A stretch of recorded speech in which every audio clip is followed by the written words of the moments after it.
आज संपूर्ण स्वराज न्यूज के इस विशेष बुलेटिन में हम उस नीले समंदर की बात करेंगे जो कभी देशों को जोड़ता था, व्यापार का रास्ता देता था, लेकिन आज वो समंदर लाल हो चुका है मासूम नाविकों के खून से। कानून की किताबों में लिखा है कि समंदर सबका है। इंटरनेशनल लॉ कहता है कि समंदर में चलने वाले जहाजों का कोई छू नहीं सकता, लेकिन जब महाशक्ति अपनी मिसाइलों का रुख इन जहाजों की तरफ कर देती है तो क्या वो अंतर्राष्ट्रीय कानून समुद्र की लहरों में डूब जाता है? नमस्कार, मैं हूं शारदा प्रसाद तिवारी। आप देख रहे हैं संपूर्ण स्वराज न्यूज।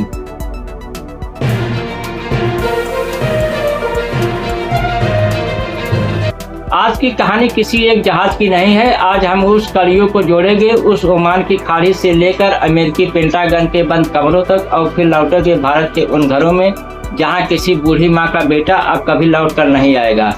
कड़ियों को जोड़िए और सोचिए कि क्या वाकई में दुनिया में कोई कानून बचा है, या फिर जिसकी लाठी उसकी भैंस ही आज का अंतर्राष्ट्रीय नियम बन चुका है। कड़ी की शुरुआत होती है ओमान की खाड़ी से।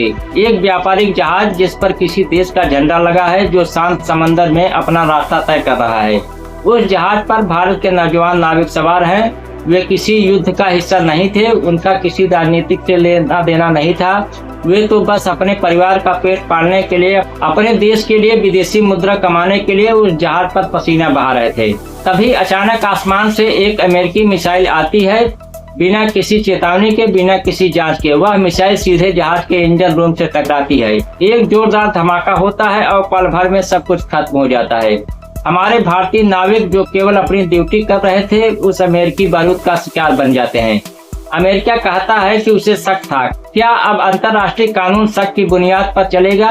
क्या महाशक्ति होने का मतलब यह है कि आप किसी भी देश के नागरिक की जान ले सकते हैं और कोई आपसे सवाल नहीं पूछेगा? दुनिया ने दूसरे विश्व युद्ध के बाद तबाही देखी तो कुछ नियम बनाए। संयुक्त राष्ट्र ने United Nations convention on the law of the sea बनाया। इसे समुद्र का संविधान कहा जाता है।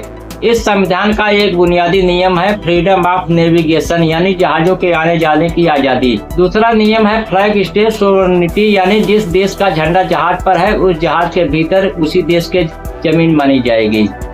अमेरिका खुद दुनिया भर में घूम घूम कर चीन को ज्ञान देता है कि दक्षिण सागर में अंतर्राष्ट्रीय कानूनों का पालन करो, लेकिन जब खुद की बारी आती है तो अमेरिका उसी नियमों को समुद्र में बहा देता है। संयुक्त राष्ट्र के मानवाधिकार विशेषज्ञों ने चीख कर कहा कि अमेरिका की एक कार्रवाई अंतर्राष्ट्रीय कानून का खुला उल्लंघन है। बिना किसी ठोस सैन्य खतरे के किसी कमर्शियल जहाज पर घातक हमला करना युद्ध अपराध की श्रेणी में आता है। लेकिन सवाल यह है कि संयुक्त राष्ट्र की इन चेतावनियों को सुन कौन रहा है? अमेरिका हर हमले के बाद एक रटा रटाया बयान जारी करता है, हमने आत्मरक्षा में कार्रवाई की। संयुक्त राष्ट्र चार्टर का अनुच्छेद 51 कहता है कि अगर आप पर सशस्त्र हमला हो तो आप आत्मरक्षा कर सकते हैं। लेकिन ओमान की खाड़ी में जिस जहाज पर हमला हुआ, क्या उसने अमेरिका पर मिसाइल दागी थी? क्या ड्रग्स की तस्करी या प्रतिबंधों के उल्लंघन के संदेह मात्र को सशस्त्र हमला माना जा सकता है? सैन्य नियमों की एक और किताब है, सैन्य रेमो मैनुअल। यह कहती है कि अगर आपको किसी जहाज पर कार्रवाई करनी भी है तो आपको प्रोपोर्शनैलिटी यानी अनुपातिकता का ध्यान रखना होगा। बल का प्रयोग उतना ही होगा जितना जरूरी हो। आप सीधे इंजन रूम पर मिसाइल दागकर निर्दोष नागरिकों की जान नहीं ले सकते। अंतर्राष्ट्रीय कानून के जानकार कहते हैं कि अमेरिका ने यहाँ कानून का पालन नहीं किया, बल्कि अपनी ताकत का प्रदर्शन किया। यह आत्मरक्षा नहीं, यह सत्ता का अहंकार है। अब सबसे महत्वपूर्ण कड़ी, जब यूक्रेन में युद्ध होता है तो हमारा मीडिया हफ्तों तक चिल्लाता है। जब गाजा में मिसाइलें गिरती हैं तो डिबेट होती है, लेकिन जब ओमान की खाड़ी में अमेरिकी हमले में भारत के नाविक मारे जाते हैं तो दिल्ली के सत्ता के गलियारों में और टीवी स्टूडियो में एक अजीब सी खामोशी छा जाती है। क्यों? क्योंकि हमला करने वाला देश अमेरिका है। क्या हमारी विदेश नीति और हमारा मीडिया अमेरिका के सामने इतना लाचार हो चुका है कि हम अपने नागरिकों की मौत पर भी खुलकर विरोध दर्ज नहीं कर सकते? चलते चलते आज का सबसे बड़ा सवाल आपके लिए छोड़ रहा हूँ।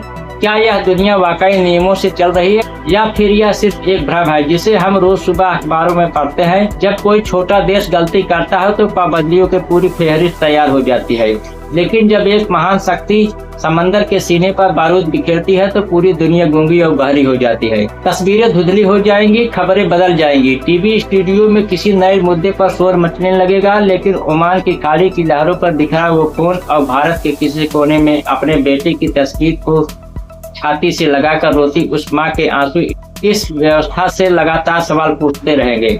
सोचिएगा जरूर, क्योंकि जब तक आप सवाल नहीं पूछेंगे तब तक सत्ता की मिसाइलें यूं ही चलती रहेगी और नियम सिद्ध किताबों की शोभा बढ़ाते रहेंगे। नमस्कार, जय हिंद।